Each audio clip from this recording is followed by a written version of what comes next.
Mesdames, Messieurs, bonjour. Bienvenue à la revue des grandes unes de ce mercredi. C'est le jour d'Idriss et Casimir. Avant de revenir à eux, allons tout de suite en kiosque découvrir les journaux parus ce matin. On démarre donc avec le quotidien La Nouvelle Expression qui met en sa une processus de paix au nord-ouest et au sud-ouest. La réponse des séparatistes armés.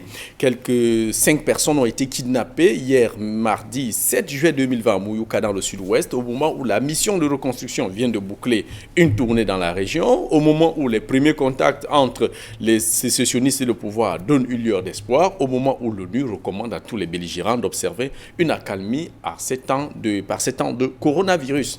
Le journal parle aussi de l'opération Épervier, une femme condamnée à vie, Dame Nanchouan, ex-chef du cabinet de l'ancien directeur général de l'électricité du Cameroun, a été la tête pensante du détournement de fonds publics estimé à 550 millions de francs CFA. Elle écope donc d'une condamnation à vie, écrit le quotidien La Nouvelle Expression. Le journal parle aussi de la Coupe du Cameroun de football annulée. Les instances fêtières du football se sont donc finalement rendues à l'évidence que cette compétition ne peut se tenir au Cameroun cette année, ce qui rentre évidemment dans la logique de la Confédération africaine de football qui a dû reporter le CHAN 2020 que le Cameroun devait abriter, ainsi que la Coupe d'Afrique des Nations 2021 reportée à 2022. Voilà pour ce qui est donc du quotidien La Nouvelle Expression. Le journal Émergence, pour parler gouvernement sécessionniste, un participant livre les secrets de la rencontre.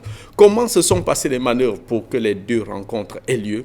Ce qui s'est dit pendant les discussions, à lire dans les colonnes du journal Émergence parle aussi de lutte syndicale. Les ex-employés d'EDC prennent d'assaut les locaux de l'entreprise, alors que dans le même temps, l'ancienne directrice de cabinet du directeur général de cette entreprise vient d'être condamnée à vie. Évidemment, on leur reproche d'avoir détourné l'argent destiné aux salaires, aux autres avantages indus dans le cadre de la gestion de cette entreprise chargée de coordonner et superviser les constructions ou alors la gestion de l'énergie électrique au Cameroun avec la construction des barrages Meveleux, Mekine, Lompanga. Le quotidien Mutation met en sa une opération budgétaire tempête sur la boussole.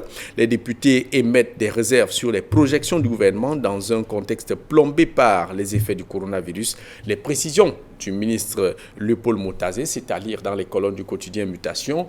Les députés redoutent surtout que les 15% du budget qui devrait être versé aux collectivités territoriales décentralisées ne le seront pas finalement. Pourtant, le Code général sur la décentralisation le prescrit vivement. Le journal parle aussi du conseil scientifique, les médicaments de Monseigneur Cléda au crible. Évidemment, le journal indique que le conseil scientifique qui s'est réuni donc s'est prononcé en faveur de ce médicament. Il reste donc aux autorités d'approuver que ce médicament soit inscrit dans le protocole de soins de Covid-19. Le quotidien Messager met en sa une Église évangélique du Cameroun, le chemin escarpé de la paix. On se rappelle bien que sur un chemin escarpé, vous pouvez faire une chute à tout moment. Genèse de la crise, enjeu, bataille de leadership, jeu trouble de la justice, médiation. C'est un dossier dans les colonnes du quotidien Le Messager, un dossier d'Alain Djipou. Et puis le journal parle aussi c'est plutôt le journal Le Jour en ce moment qui parle de biodiversité. Il faut sauver la forêt des Baux. Enquête sur la braderie la dernière forêt primaire du Cameroun, victime d'une exploitation surabusive et coupe illicite du bois. Voilà pour ce qui est donc du quotidien Le Jour, qui fait aussi une petite fenêtre sur Bafou, comment un porc a dévoré un bébé alors que la maman faisait tranquillement la lessive. Une truie qui venait de mettre bas est rentrée dans le domicile et a dévoré l'enfant. Le journal Le Repère parle de négociations avec les séparatistes, l'embarras du pouvoir, avec ses sorties de René Emmanuel Sadi. Ouest Echo parle de l'échec de la solution tout militaire dans le nord-ouest et le sud-ouest. L'armée tente de se dédouaner avec la coïncidence de la sortie du porte-parole de l'armée sur les négociations entre le gouvernement et les séparatistes anglophones. Le journal indique de Michel Eclador Plécois indique est-ce que la question ne mérite pas, la solution du tout militaire ne mérite pas d'être être questionné finalement au moment où le gouvernement semble revenir sur ses pas. Le journal Le Soir parle de prison de Sa et Yoko, l'horreur, comment les détenus sont torturés à mort dans ces prisons, et notamment le régisseur de la prison de Sa qui vend de l'eau aux détenus. Pourtant, c'est une eau qui devrait être gratuite aux détenus. On verra ça au cours de cette émission. Le quotidien L'économie met en sa une affaire Dan Gerdler à Finland First Bank RDC en République démocratique saisit la justice contre Global Business et PPALF. L'action pénale a été donc enclenchée le 1er juillet 2020 auprès du procureur de la République grande instance du tribunal judiciaire de Paris pour des propos inexacts à l'encontre de cette entreprise camerounaise.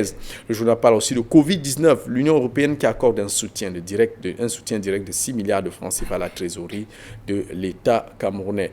Voilà ce qu'on peut retenir de la revue de presse. On boucle donc avec l'œil du Sahel qui fait aussi le bilan des 6 années du bataillon d'intervention rapide au front contre Boko Haram à l'extrême nord Cameroun. Place à présent avec nos deux invités, nos fidèles invités du mercredi. Idriss Lisson, bonjour et bienvenue à la revue des Grandes Unes. Bonjour Jean-Paul. Évidemment avec l'actualité qui vous a marqué. Bonjour Jean-Paul, bonjour à tous les téléspectateurs. Une actualité qui me marque ce matin, c'est bel et bien la une de l'œil du Sahel. Vous savez, le BIR ils ont fait une sorte de bilan de la présence du BIR, le bataillon d'intervention rapide du côté de l'extrême nord. Je pense que c'est un dossier à lire pour découvrir. Vous savez, c'est aussi ça la force de la presse, pouvoir se documenter. Et au moment où on ne peut pas l'attendre, on nous rappelle et on essaie de mettre en exergue les efforts, les réalisations, les échecs, les réussites de ce corps d'élite camerounais qui est mis sur la sellette depuis quelques années. Voilà. Donc voilà l'actualité dont j'ai pensé comme ça à tous les téléspectateurs de Kinos Télévision. Ils sont nombreux de l'extrême nord, que ce soit dans le Mayo Kane, Mayo Danaï, que ce soit dans Logon et Chari, que ce soit au niveau de Mayo Sava, Mayo Tchanaga, sans oublier ceux qui nous écoutent au niveau du Djamari. Voilà, on profite avec cette insistance sur l'actualité qui a marqué Idriss, sur le bilan du BIR. On profite pour dire bonjour au colonel Mesuizo Eli Romance, qui est donc parti du BETAP, du bataillon des troupes aéroportées de Koutaba, pour commander désormais le secteur BIR ouest-nord-ouest. Casimir Désiré Tagnin, excusez-moi, vous n'êtes pas loin de Casimir. Camille. Vous n'êtes pas loin de Camille, je voulais dire Camille Nélé qui nous suit aussi. Casimir Désiré Tagnin, bonjour et bienvenue à la revue des Grandes Unes, évidemment, journaliste des investigations et directeur de publication du Jeune Enquêteur, vieux de plus de 25 ans. Bonjour Jean-Paul, bonjour Idriss, bonjour aux nombreux téléspectateurs du mercredi de Casimir et de Idriss. C'est pas une actualité qui m'a marqué, c'est plutôt une actualité qui me donne la sueur froide. C'est ce bébé qui a été dévoré par une truie du côté de Tchang. Et cela me rappelle justement un ami qui d'ailleurs est fidèle téléspectateur de cette émission, un confrère d'ailleurs qui n'a jamais mangé la viande du porc, tout simplement parce que lorsqu'il était petit, lorsqu'il était tout enfant, il avait assisté en direct à un porc qui avait dévoré devant lui un bébé. Vous voyez, ça nous rappelle la schizophrénie de Freud dans la philosophie. J'en profite pour dire bonjour à Georges Messoine, puisque c'est de lui que je parlais, et non pas seulement à lui, à tous les journalistes qui suivent la revue de presse, et surtout à un journaliste de renom, Soulé Onoyolo, qui est grand reporter au Messager et qui, malgré son état d'handicap, continue à nous servir avec ses chroniques, ses belles chroniques et des beaux reportages tels que ce qu'il a fait récemment avec le centre des handicapés de Touquébé. Je lui tire un grand coup de chapeau et je lui transmets tous mes encouragements. Bonjour, combattant sous Léono Yolo, comme il aime bien se faire appeler. Alors, Casimir Désiré Tagnen, est-ce que c'est pas dans le cœur de l'actualité? Est-ce que quand même cette truie qui se balade comme ça, est-ce que ça ne pose pas le problème de la sécurisation quand même de ces bêtes qui, à première vue, ne sont pas dangereuses, mais qui divaguent? Est-ce que ça ne pose pas le problème de sécurisation? Mais la sécurisation doit se faire par les éleveurs, bien sûr. Ce n'est pas l'État qui doit aller sécuriser Je n'ai pas parlé de l'État. Oui, je suis d'accord avec vous. Parce que le port n'a pas dévoré un fonctionnaire. Je suis d'accord avec vous qu'il faut sécuriser les bêtes, il faut sécuriser les cheptels, que ce soit les porcs, que ce soit la volaille, que ce soit les bœufs, il faut les sécuriser. Les communes n'ont rien à voir là-dedans? Oui, les communes ont un petit jeu à jouer, mais ce n'est pas la commune qui doit venir sécuriser votre cheptel. C'est vous-même, et puis c'est votre propre sécurité. Je parle dans le sens de prendre des sanctions. Dans le sens de prendre des sanctions. C'est la même chose que l'hygiène et salubrité. C'est le même groupe chargé de l'hygiène et de la salubrité qui doit de temps en temps sillonner les maisons, les villages, pour voir qu'est-ce qui est fait, qu'est-ce qui n'est pas fait, et sanctionner là où il faut. Parce que vous savez que l'Africain, ou surtout le Camerounais obéit par les fesses. Merci Casimir Désiré Tagnen. Alors, Idriss Lissom, processus de paix dans le nord-ouest et le sud-ouest, ça fait juste quelques jours. Le coordonnateur du plan de reconstruction a fait le tour des deux régions, certainement pour faire un état des lieux. Quelques semaines avant, c'est l'armée qui faisait une incursion, un ratissage en saisissant un important matériel de guerre composé des armes modernes et des armes de fabrication artisanale.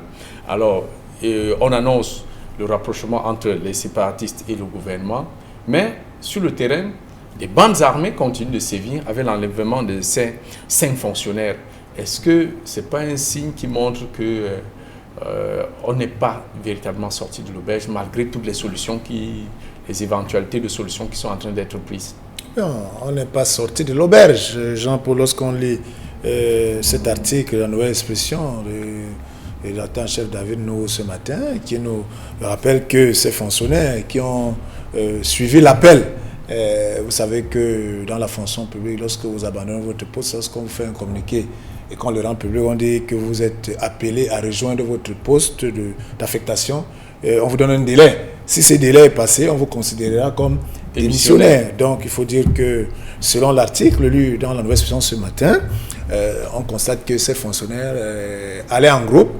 Bon, parce que vous savez, lorsqu'on a abandonné un poste de travail par cause de l'insécurité, avec tout ce que cela comporte, on n'a pas le courage d'y aller tout seul. On s'est dit, bon, comme nous sommes en groupe nombreux, nous sommes peut-être à 5, à 4, à 10, bon, faisons peut-être 2 groupes. Nous, le premier groupe va aller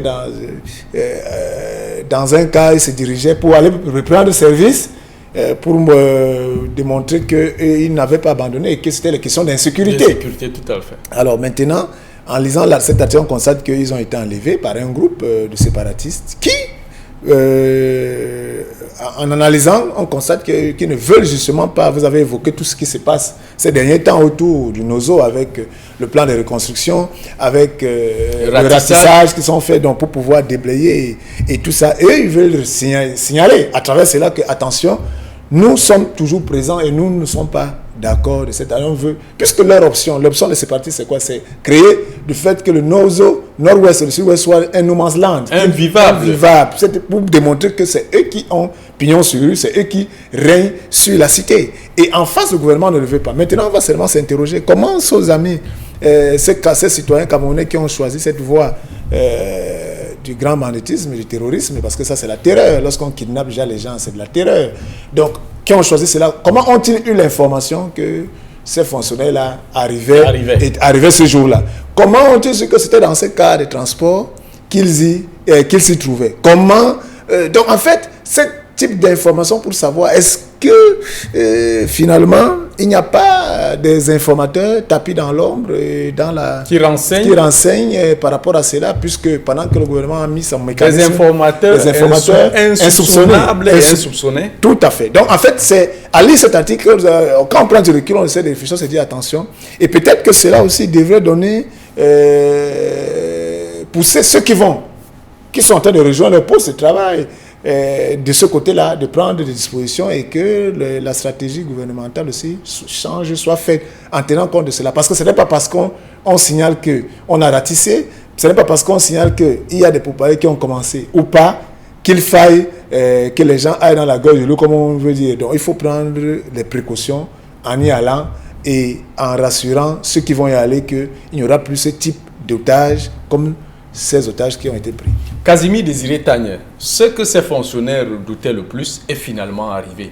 Est-ce que même si le gouvernement, même si on menace de les considérer ceux qui n'ont pas encore rejoint le poste comme démissionnaires, est-ce que là, ça rassure d'autres à pouvoir rejoindre leur poste? Est-ce qu'ils sont prêts à risquer leur vie, quitte à ce qu'ils soient démis de la fonction publique?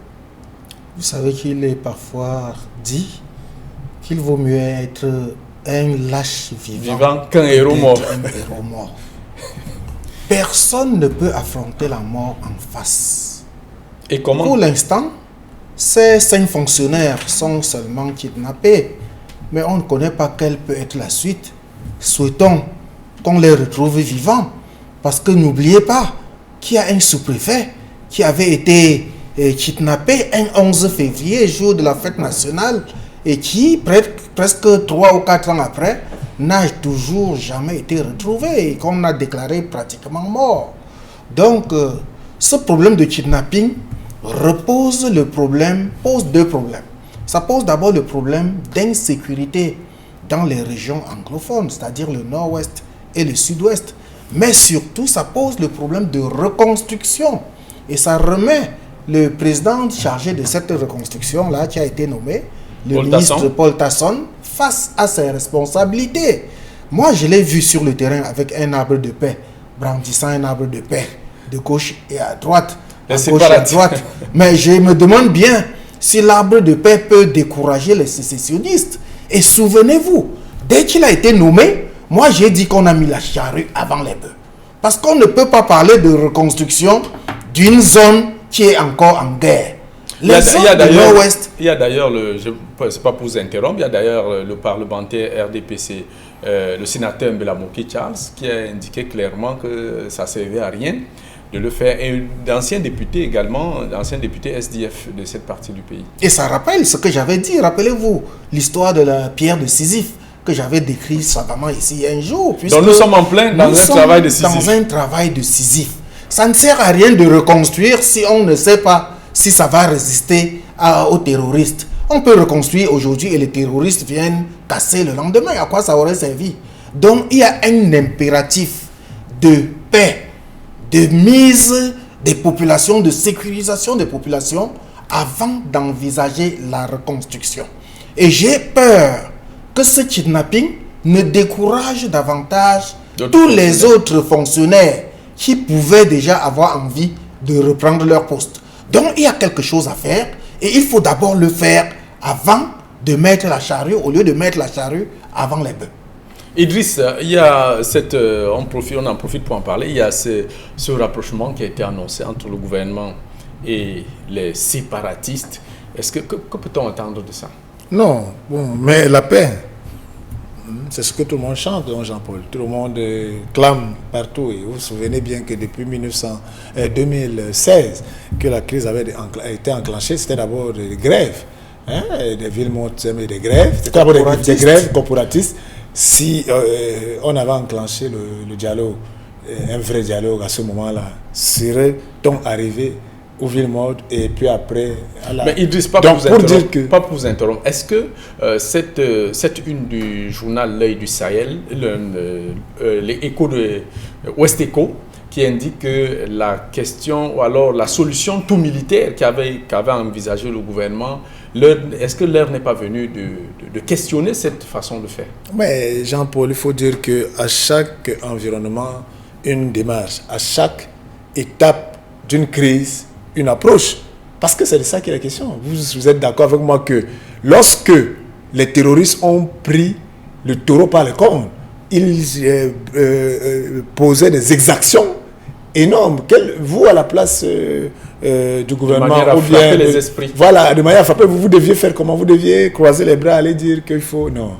Je pense qu'à la riposte de toute solution militaire était par rapport à la puissance des exactions des terroristes. Bon, et maintenant, justement, vous êtes d'accord avec moi que un moment, on était arrivé à une situation véritablement de guerre. De ce côté où tout le monde avait... Vous vous souvenez du nombre de déplacés internes et externes qui sont partis. C'était vraiment une guerre frontale entre ces sécessionnistes. À ce moment-là, le gouvernement n'avait pas, parce que l'armée n'avait pas d'autre choix que de réagir. Mais aujourd'hui, où le gouvernement pense que... Parce que c'est une question, c'est-à-dire qu'on peut le dire. On voit quand même que les choses ont évolué de manière à ce que soit par la forte présence militaire, soit par la stratégie gouvernementale à ramener ces sécessionnistes en des groupuscules. Regardez qu'ils font un peu comme Boko Haram. Vous savez, les techniques de Boko Haram procédaient toujours par le terrorisme militaire, c'est-à-dire qu'ils apparaissaient, heureusement dans le nord-ouest, il n'y a pas encore de kamikazes, c'est-à-dire qu'ils se retrouvaient dans des marchés, dans des endroits, les villages. Mais ici, il faut reconnaître que le gouvernement, par rapport à cette solution-là que certains ont apprécié ou pas, a permis de circonscrire. C'est pour cela qu'on a créé cette commission de reconstruction, dans la démarche gouvernementale. Dans tous les cas, il fallait une sorte d'équilibre de la terreur pour faire régner un semblant de paix. En fait, moi, quand on lit la situation, on se dit que le gouvernement n'avait pas à ce moment-là d'autre choix que de faire cela. Mais maintenant, le gouvernement ne peut plus continuer, au moment où nous vous parlons, dans cette démarche stratégique. Non, ils doivent changer de démarche, de stratégie. Et je vous rappelle, vous avez suivi Casimir dit tout tantôt que les gens ne peuvent pas aller travailler, voilà les gens qu'on a pris en otage. Qu'est-ce que vous pensez? Le gouvernement ne va pas croiser les bras. Parce que le gouvernement doit démontrer aux fonctionnaires affectés dans ces différents départements et ces arrondissements qu'ils sont en sécurité. C'est le rôle du gouvernement et qu'ils ne sont pas exposés. Et il faut que le gouvernement tienne le cap. Lorsque le cap sera tenu, vous verrez que les activités reprendront d'elles-mêmes. Mais si, entre-temps, ceux qui sont en face ne sont pas d'accord que le cap reprenne, parce qu'en fait, c'est ça qui est la question. Et aussi, enclenche des démarches pour pouvoir montrer que, pour dire que non, venez, nous sommes toujours présents, on va vous kidnapper. C'est de bonne guerre.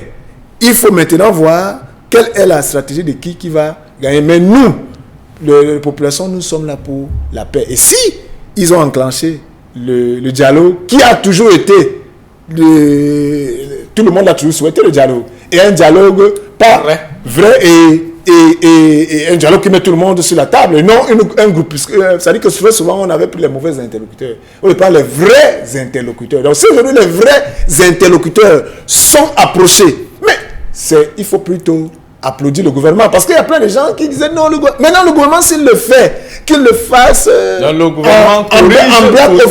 en back-office ou bien comment les gens... Non, mais que les gens acceptent que nous avons dit ça depuis 4 ans. Si 4 ans après, le gouvernement revient vers ce que les gens voulaient, mais il faut plutôt encourager et applaudir cela et qu'on attende très vite les résultats que ça va produire. Mais, sauf que la sortie du gouvernement par rapport à cette rencontre entre certains leaders sécessionnistes et le gouvernement, il y a eu la sortie du ministre René Sadi qui, pour moi, est quelque peu malencontreuse. Parce que, même s'il n'est pas suffisamment clair dans son communiqué, le ministre a quelque peu frappé pratiquement à côté. Au moment où on attendait qu'il fasse des sorties pour expliquer les bombes artisanales qui explosent à Yaoundé tous les jours, il fait une sortie par rapport au rapprochement entre les sécessionnistes et le gouvernement, alors que tout est démontré que le gouvernement a rencontré déjà par 2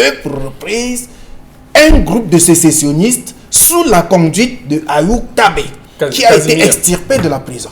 Il est vrai. Permets-moi d'aller jusqu'au bout. Non, je voulais juste ajouter... Je préfère aller... Attends, tu vas ajouter de l'eau à mon moulin tout à l'heure. Mais le moulin risque de s'éclipper. Ce qui est quand même un peu positif, c'est que le ministre René Sadi n'a pas dit qu'il n'y a pas eu de rencontre. Tout au plus, il a dit que ça ne reflète pas exactement la réalité. Mais il faudrait qu'il dise donc ce qui reflète la réalité. Parce que nous, les populations, que ce soit les populations du nord-ouest et du sud-ouest et celles du reste du Cameroun, c'est-à-dire des autres 8 régions, nous avons été très fiers d'apprendre qu'enfin le gouvernement et les sécessionnistes se sont quelque peu rapprochés. C'est cela qu'on attend. Et Idriss l'a bien dit, que même lors du grand dialogue qui s'était tenu en septembre-octobre de l'année dernière, Si on avait eu les vrais interlocuteurs, nous sommes persuadés qu'il n'y aurait pas eu tous ces tueries-là, il n'y aurait pas eu toutes ces destructions, il n'y aurait pas eu tous ces déplacés. Mais si enfin, on dit souvent mieux vaut tard que jamais, si enfin le gouvernement a entrepris une démarche avec la DGRE, il faut le dire, parce qu'il y a même un journal ce matin qui a précisé un peu les contours, je crois que c'est le journal Émergence, qui a précisé les contours de ces deux rencontres-là. Je ne crois pas que le journaliste soit en train de raconter n'importe quoi dans les colonnes et à la une d'un journal aussi sérieux que Émergence. Donc, de grâce, si le gouvernement doit faire des sorties, qu'il fasse des sorties pour nous donner des précisions et non pas pour laisser les gens en divagation pour qu'on continue à nous tuer comme on est en train de faire. Il faut préciser que la sortie du ministre René Emmanuel Sadi fait aussi suite à une publication sur Facebook, sur les réseaux sociaux où semblait dire Ayouk Tabé, je ne sais pas si c'est lui ou c'est quelqu'un d'autre. C'est exactement lui. Semblait dire qu'ils sont en train d'obtenir leur desiderata, à savoir la division du Cameroun, leur état à eux. Il était aussi important pour ça qu'au moins le communiqué du ministre a quelque chose de positif. Tout à fait. Qu'il dit que ça ne reflète pas exactement la réalité. Il fallait relever cela. Ça, c'est important. Il fallait relever cela. Exact. Pour qu'on ne dise pas au ministère de la Communication que nous faisons le parajournalisme. C'est ça. Idriss, on sort de cette question.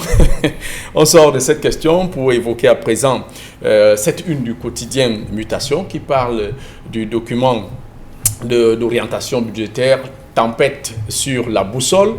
Ce sont les titres qu'on connaît très bien. Alors, le passage du ministre des Finances devant les députés à l'Assemblée nationale, il a présenté un certain nombre de contraintes qui ferait qu'on ne pourrait pas tenir pleinement les engagements comme il avait été tenu, compte tenu de la pandémie Covid-19. Mais néanmoins, il y a des questions importantes qui ont été posées sur, par exemple, les 15% qui devaient être, du 15% du budget qui devait être reversé aux collectivités territoriales décentralisées. Apparemment, ça semble compromis. Mais Jean-Paul, avant Covid-19, est-ce que le gouvernement a respecté d'abord d'autres lois votées dans ce sens? Vous n'oubliez pas le plaidoyer. Le Cameroun a ratifié le fait qu'il fallait que 15% du budget soit dédié à la santé. Depuis des années. Ce n'est pas une affaire de... La Covid n'était même pas dans les rêves. Donc, et à ce jour, regardez le budget camerounais. Quel est le pourcentage dédié à la santé? Je ne sais même pas si on dépasse 5% ou 10%. Je ne pense pas. Alors que depuis, nous l'avons ratifié qu'il fallait 15% du budget. C'est une affaire qui a été une convention au Cameroun a signé et qui a été votée. Est-ce qu'on respecte ça? Non. Maintenant, vous savez, nous sommes une république où on aime toujours trouver des excuses. Une loi qui est votée, les gens prennent du temps pour venir expliquer comment ils ne vont pas respecter la loi. Alors, si tous les Camerounais commencent à faire comme ça, c'est le gouvernement même qui doit être le modèle.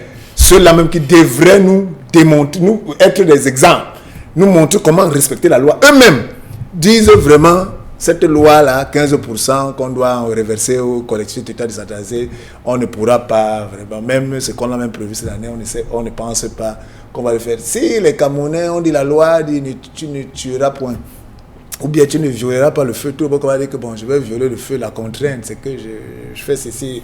Tout le monde, comment ne pas respecter la loi? On sera dans quel type de république? Parce que c'est de ça qu'il est question. Une république sans foi ni loi. Regardez comment souffrent les collectivités territoriales décentralisées. Et c'est pour cela que moi je suis quand même surpris qu'après le grand dialogue national, en juin 2020, qu'il y ait Covid ou pas, on vient encore nous dire que c'est qu'on a même dit qu'on va donner là vraiment. Il n'y a pas l'argent pour donner. Mais c'est même pour dire qu'on s'en fout de ce qui s'est passé au grand dialogue national. C'est pour dire qu'on s'en fout de ce qu'on fait, les gros termes, les gros discours de décentralisation avancée, poussée. Mais c'est du pipeau. C'est du pipeau. Et les maires, aujourd'hui, souffrent. Ça dit que les 360 communes, je vous dis que c'est la galère. Et qui aura les CAC, additionnels communaux Jean-Paul, de 2019, le solde a été payé peut-être il y a 2 semaines. 2019. Donc, en fait, les sentiments additionnels communaux de 2020, peut-être ce sera payé en janvier 2021. Non, comme soyons. Et en ce moment, entre-temps, on dit qu'il n'y aura rien pour dotation pour les communes. Mais c'est pour dire que ces maires qu'on a élus, vraiment, leur bilan sera catastrophique. Ils ne feront rien. Parce qu'ils ne feront rien, ils n'auront rien à faire. Et après, mais quelle est cette république de contrainte Idriss. où on va toujours passer le temps à venir nous justifier? Et je pense que aujourd'hui la technique prise, je finis par là, est que on appelle les députés qui sont les élus, on fait un séminaire, on leur dit vraiment, comme vous avez représentant du peuple, on leur dit pas ça de manière officielle, mais c'est pour qu'ils comprennent que, bon, allez faire vos comptes rendus parlementaires disant que l'État les contraint, vraiment, il y a la Covid, il n'y a pas l'argent, donc tous la galère là, nous tous on va la subir. C'est pour que les députés soient le porte-voix du gouvernement, c'est lamentable. Casimir Désiré Tagnin, au cours de cette session, le ministre Lupoul Moutazé, en tout cas les députés, ont déploré le fait que généralement les documents qui doivent être examinés sont déposés peu de jours avant la tenue des sessions et du coup ils ne comprennent pas, n'analysent pas dans le fond les documents soumis à leur appréciation. Est-ce que tout ça ne contribue pas finalement à faire un travail bâclé? Oui, mais il ne faut pas que les députés cherchent des faux fiants. Ça a toujours fonctionné comme cela et ils ont toujours voté les lois. Même si il y a une nouvelle vague de députés quand même. Il faut citer parmi ceux qui ont déploré ça, il y a l'honorable Nouran Fortsing. Bon, Joshua aussi, même si lui... Heureusement que vous ne citez que quelques députés de l'opposition, parce que il y a aussi l'honorable Cabral Libi. Je souhaiterais qu'un député du RDPC tienne ce langage. Ça me surprendrait. Parce que même s'il tient ce langage en back office, lorsqu'il va falloir voter, il ne peut que voter du côté de la majorité obèse. Même s'il ne vote pas pour la majorité obèse, automatiquement, il y aura la discipline du parti qui va prévaloir. Donc, il ne faut pas que les députés cherchent des faux fiants. Et pour qu'on comprenne bien cela, c'est la technique du vendeur de chèvre qui vend la chèvre et tient encore la corde. Ou alors, Idriss a pris l'exemple de celui qui viole le feu. Comme il a violé le feu hier et qu'on ne l'a pas verbalisé, aujourd'hui, il viole et on veut le verbaliser. Il vous dit non, hier j'avais violé et on n'a rien fait. Pourquoi est-ce que vous allez me verbaliser aujourd'hui? On est en train de parler de la décentralisation en lieu et place de deux choses. En lieu et place de sécessionnistes ou qui veulent leur État là-bas. Et nous tous, nous sommes unanimes que le Cameroun restera un et indivisible. Mais qu'est-ce qu'on leur propose en face? Il y a le SDF et même le MRC qui propose le fédéralisme. Malheureusement, nous optons pour la décentralisation et on ne donne pas les armes de la décentralisation. Les armes de la décentralisation, c'est quoi? C'est ce budget, encore que 15% était extrêmement insignifiant. On voulait 25% au grand dialogue. On a décidé de donner 15% et même les 15%, on les retient encore. On dit qu'on n'est même pas sûr de les donner. Vous voyez donc dans quelle situation on se retrouve. Voilà, pour sortir de l'émission, en attendant le gendarme de l'antenne, Idriss, cette condamnation à vie de cette dame, la directrice du cabinet du directeur général de EDC. Oui, juste pour condamnation à vie pour 550 millions de francs CFA. Oui, le TCS a agi, mais il faudrait que les condamnations ne soient pas faites pour tout le monde. C'est tout ce que je peux dire. Et non à tête chercheuse. Non, pas à tête chercheuse. Ceux qui volent l'argent de l'État doivent être punis. Il faut que le tribunal leur sanctionne comme ça se doit. Et parmi les sanctions, il y a la condamnation à vie. Casimir. Il faudrait qu'on nous ramène l'argent volé. Un point. Un trait. Merci.